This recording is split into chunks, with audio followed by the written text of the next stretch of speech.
I'm going to show you how to put this into valet mode. The reason why valet mode is so important, service or valet mode is so important, if you're leaving the vehicle with someone and you don't want to tell them the code, for example, if you're leaving it at the tyre shop, you're having a service or MOT done, you can temporarily disable the Ghost to allow the vehicle to still start even though the code hasn't been entered. It's also very, very important to note, if you're having any tuning done, you know, like a remap on your engine, you must put it into valet mode. And the reason for this is, if it's not in valet mode and you've just entered the code only, what can happen is when the tuners are trying to upload a new software to the ECU for the remapping, it can actually throw them out and not allow them to do the remap. And the same goes for, you know, if your vehicle, for at BMW for example, having a software update, again, the Ghost could recognise it's not in valet mode and someone's trying to access the ECU, and again it can throw them out and not let them do updates. So that is why putting it in service in valet mode is so important. So how to enter the service in valet mode. So basically you would turn the ignition on, enter your code,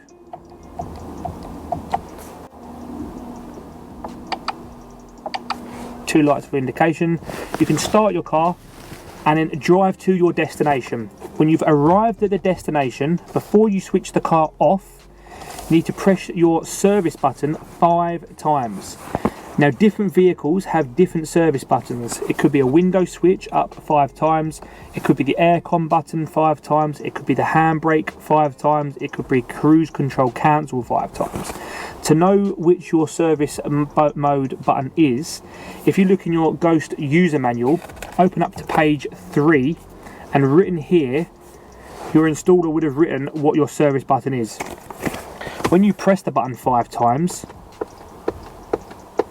you will see that the hazards will flash, or your indication lights will flash 5 times, and this is to show you that the vehicle is now in valet mode.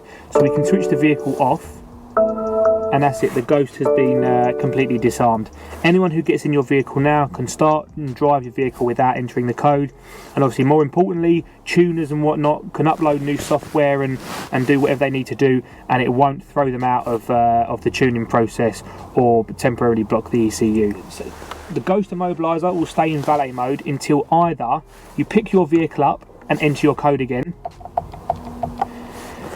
Once you've entered your code, it then needs the code every time again. Or, whilst in valet or service mode, if the vehicle drives for 15 minutes or more, when the vehicle does eventually stop, it then won't restart again. The Ghost would have rearmed. So in valet mode, if someone was to steal your vehicle, say from the tyre shop, it's in valet mode, they manage to start the car and drive it because it's in valet mode, they've driven away, they hit 32 miles an hour, they then drive for 15 minutes or more.